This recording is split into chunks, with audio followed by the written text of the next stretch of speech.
mean, they got a lot of guys out, a lot of guys injured. They played last night.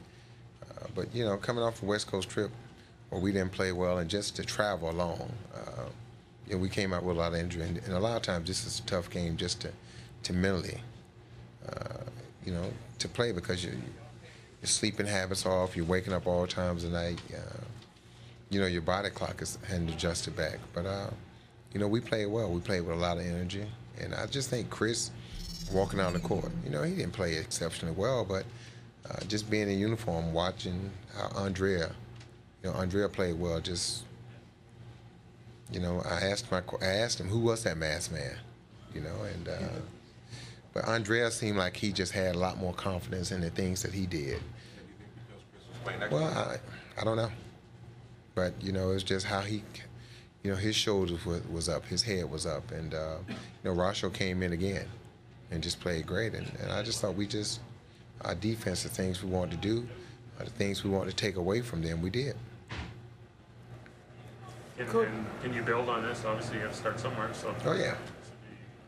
Yeah. Well, you got to start from somewhere, and this was a good start for us. Coach, your first play at What's the Chris, was that by design just to get him involved early? Yeah. How do you think? Like just you mentioned his presence, but just him being there, like you know. No, I just think it was an emotional. No, I just think it was an emotional lift to have your best player back in uniform.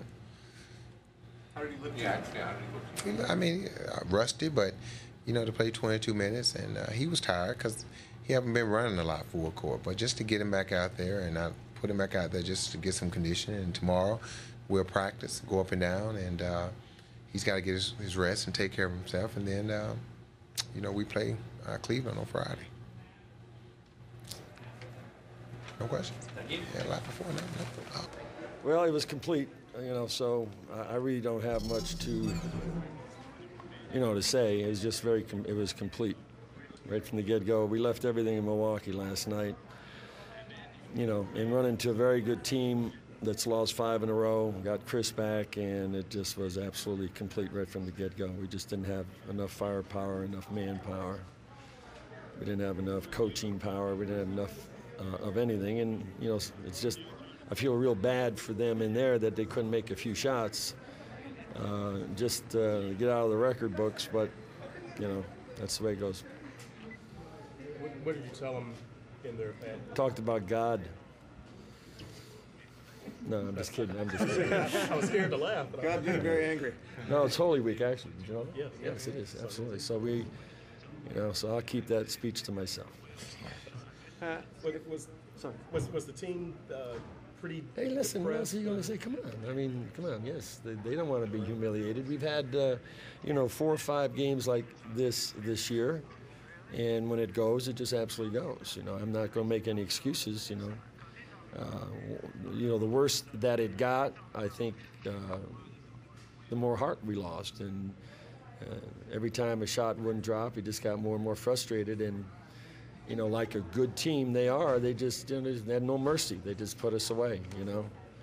And, you know, but, you know, we'll have our day again. You know, I don't know when, but we will have our day again. When you look across some major sports, it's harder to win on the road in basketball by a significant margin than any other sport, in football and hockey. Mm-hmm. What is it about your game that's so hard to win on the road? Well, you know, I mean, the good teams in this league, you know, probably, you know, will play, you know, 500 on the road. Some of the teams are above 500. You take a look at the Celtics; they got an incredible road record, and the reason why you win on the road is because you go into any place and defend. And you know, I can remember the times that we had, you know, great road records. We had great defensive teams, and that will always, you know, sort of hold you when your offense is going. We used to love going into other arenas and, you know, making it an 88 to 70 game or 75 to 72 game and grind it out and win. But it's not that way anymore. I mean, the teams today, you know, at home, especially this team, is, you know, they're very good here. So, plus they're highly motivated. They're in this playoff race. They're a very proud team, and you know, they've come the last couple of years, so they weren't going to let any mistakes happen tonight.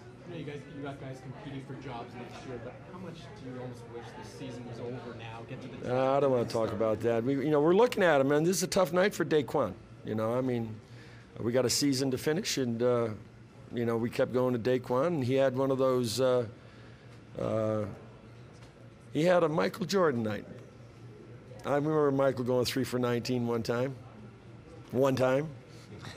One time, maybe, or 4 for 19. But, shooters have to go through it, and we'll take a look at the film with him and tell him how many times he could have put it on the floor and gone to the basket. And I think that's what this is about. It's not as much about our veterans as it is about, Joel and about Daquan, about Bobby, and about the other young players that we have. Quinny, I thought he did a great job, played 48 minutes tonight and couldn't get much help.